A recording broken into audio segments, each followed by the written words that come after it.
tale of two halves. Your team gets outshot 6-3 in the first half, much more even in the second half. What adjustments were made? Oh, that's a great question.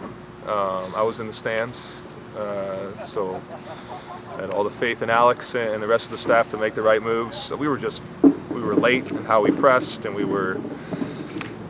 guys weren't getting on the ball in the midfield, and it wasn't enough work to come and get it, and we were too hell-bent on playing out, and it just wasn't a good first half.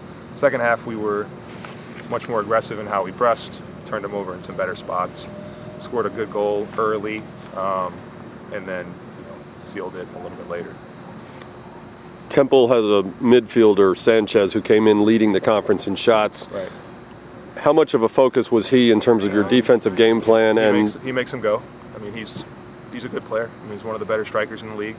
He does a good job coming off the front line into deep spots, and he was a key of how we wanted to deal with how they played. We thought the tactical matchup of him dipping deep in the midfield, either being picked up by our holding midfielder or our center back chasing him in there, depending on what starting position he took, was going to be one of the key focuses of the match. And I thought we did a decent job with them. I thought Jacob Speed was fantastic, and John Lujano was, like always, very good. You found out middle of the first half that Connecticut had beaten South Florida. So at that point, you had the conference championship won. Right. Were you concerned at all about your team taking a deep breath, taking the foot off the gas? No, I think it was better. I think we were better when Coach Aldaz told them at halftime that they were the champions. I think they had nothing to hold back for, to go out and win a game at home.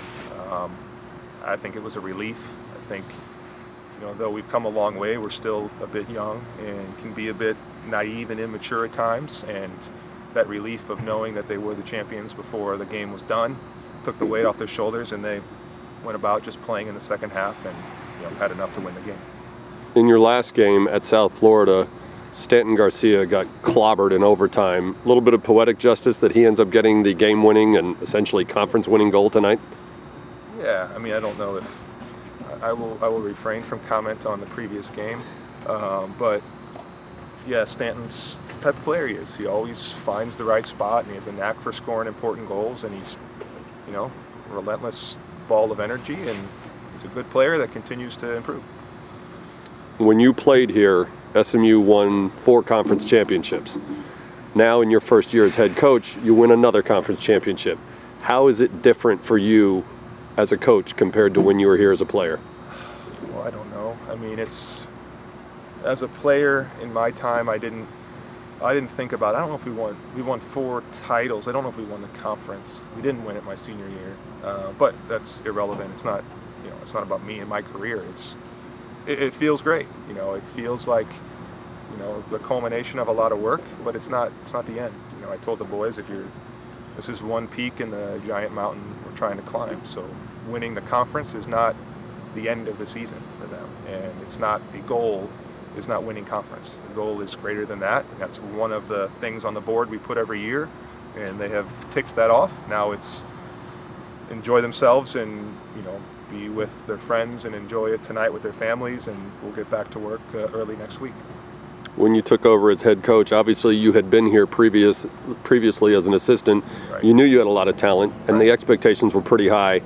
Any surprise at all that you're standing here as a champion in your first season as the head coach? I mean, I'd be lying if I said that I walked into the job saying we're going to win the league the first year. I thought we had enough talent. I told the boys when we started the year there's more talent that's been in that room in the first meeting than we've had in a long time, and that's what we want. It's not, ultimately it's about talent acquisition and development of players and young men, and I think we have enough to be very good, and we will continue to add to that and hopefully continue to improve. But winning the league was something we always tried to do. Yeah, I mean, it's the goal. I thought we had a chance when we started, but they've come a long way, and they've really come together, and I think that I'm happy for them. You're from St. Louis. You're used to cold weather, but how did that ice bath feel when the players dumped the cooler over you? It was nice.